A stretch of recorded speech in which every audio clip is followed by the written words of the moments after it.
Esse vídeo vai explicar um pouco sobre boas práticas de engenharia para instrumentação e medidas elétricas. Ele se trata de um projeto de extensão dos alunos Renata e Gabriel Coelho. O projeto de extensão é referente à Escola de Engenharia da Universidade Federal Fluminense e da disciplina de instrumentação e medidas elétricas.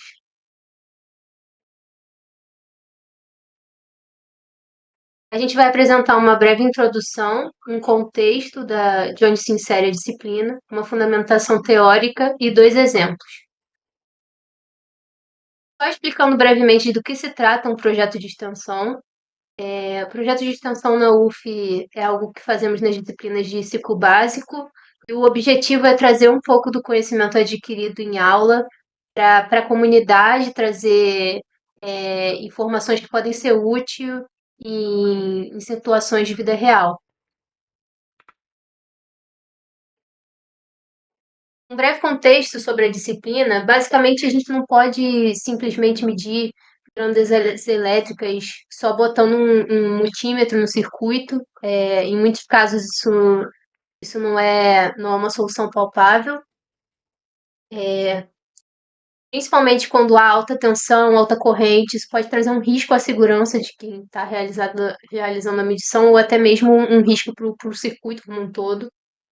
Isso a gente aprendeu na disciplina de instrumentação e medidas elétricas, a gente aprende a importância da medição e da interpretação correta dessas grandezas elétricas.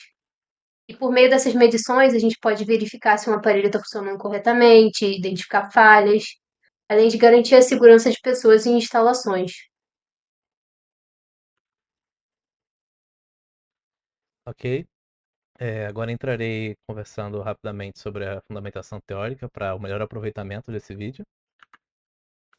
A começar pelas principais unidades e sua representação correta, né? Como vocês sabem, né, nós vamos lidar com grandezas elétricas como corrente, tensão, impedância e frequência.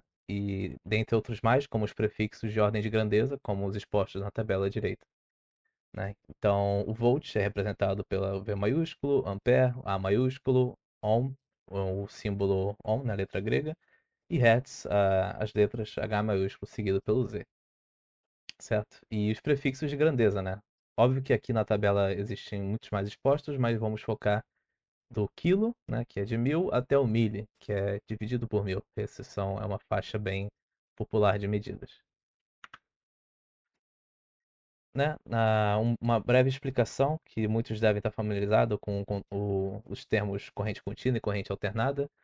Iremos expor em breve dois exercícios envolvendo cada uma delas e terão diferenças importantes. Né? Eletricidade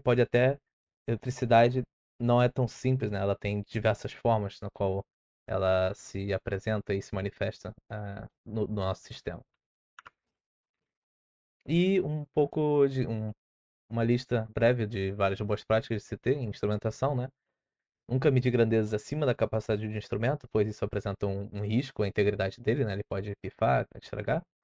Escolher um instrumento correto aplicável a cada cenário, né? Você obviamente não vai trazer um voltímetro para medir corrente ou vice-versa.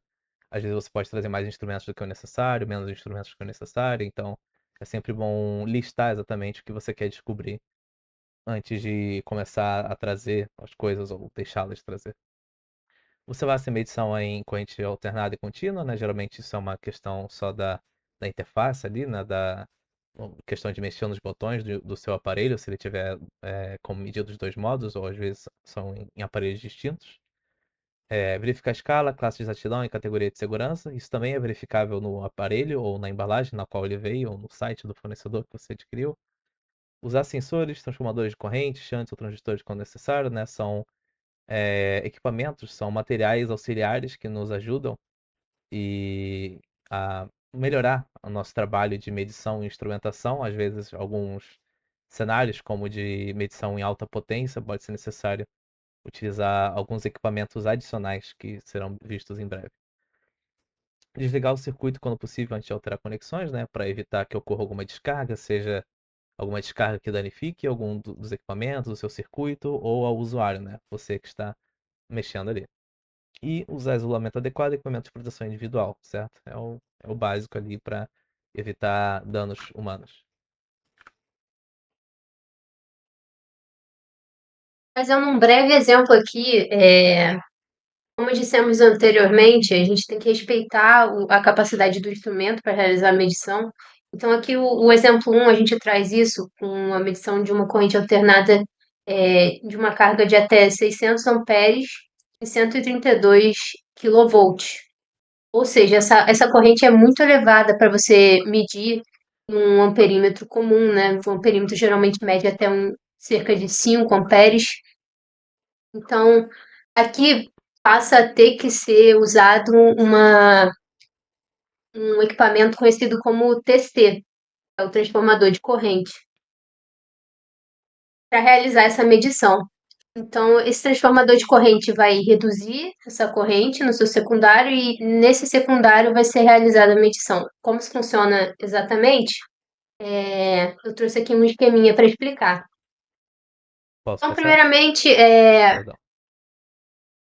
primeiramente só explicando na questão, a gente indica que é uma carga que vai de até 600 amperes em 132 quilovolts. Então, para trazer o esquema do circuito no simulador, a gente calculou aqui a impedância, que seria da carga, para trazer um circuito equivalente aqui simplificado.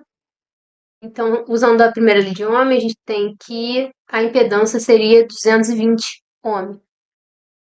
E como o simulador que a gente optou aqui, ele não tem um TC, uma relação pré-pronta, a gente teve que calcular os enrolamentos que vocês podem ver no canto inferior esquerdo da tela. Trouxe a relação de transformação,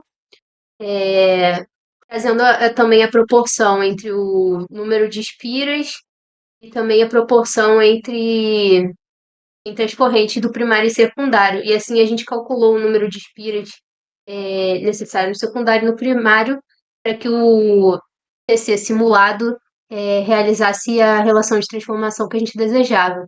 E como vocês podem ver, de fato, a corrente medida pelo transformador foi de 5 amperes, ou seja, se ele está medindo 5 amperes no secundário, significa que no primário há 600 amperes. Então a medição está sendo realizada corretamente.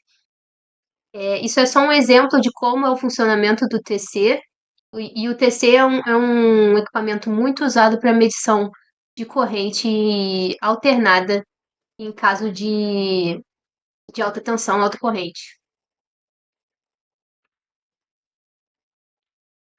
Beleza. Vou prosseguir aqui com o meu exercício. Nós temos como tarefa medir a corrente de uma carga de um curto de um circuito de corrente contínua de até 500 amperes em até 120 volts, né? Como vocês podem notar, essa corrente também é elevada, né? No exercício anterior da Renata estava em 600 amperes. Então é válido assumir que aqui também precisaremos de algum equipamento, né? Alguma tecnologia adicional para nos auxiliar nessa medição. E como vocês podem imaginar, ou melhor, no caso, em contrapartida, não vamos utilizar um TC aqui, né? E sim um resistor shunt. Mas por que um shunt e não um TC? Bom, o TC só funciona em corrente alternada, pois o princípio físico por trás do transformador de corrente depende da indução eletromagnética. E esse efeito só ocorre quando há uma variação de corrente, coisa que não está presente na corrente contínua, que ela é constante, né? Então, o que o resistor shunt é? Bom, os usos e implicações variam a depender do campo de engenharia que estamos abordando, mas nesse contexto ele pode ser visto, né, como um resistor de uma resistência muito baixa, muitas vezes abaixo de 1 ohm, né, chega na casa dos 1000 ohms, e com um valor conhecido, né, tem que ser um valor tabelado. Você compra ele e você sabe qual que é o valor de resistência dele, ou pode até medir uma vez que ele está ao seu alcance, né? E ele é utilizado para ajudar a aferir a corrente acoplando um milivoltímetro nos terminais desse shunt, certo? Então, no nosso arranjo ficaremos assim, né? Uma fonte de 120 volts e esse resistor shunt com o milivoltímetro ali em seus terminais. E o resistor shunt, ele tem essa unidade aqui embaixo, ó. Não confundir, esse valor aqui não é para o milivoltímetro, mas sim para o shunt. De 75 milivolts para 500 amperes. Ou seja, a queda de tensão que ocorre em cima desse resistor é equivalente a 75 milivolts quando se está passando 500 amperes, né? Então ele é projetado para ter uma interferência mínima no circuito, né? Todos os instrumentos de medição e materiais de medição são projetados para ter uma interferência mínima ou pelo menos removível de alguma forma por algum método ou algoritmo para que a gente possa saber as grandezas que estão de fato passando no circuito quando ele está operando sem estar nesse regime de medição.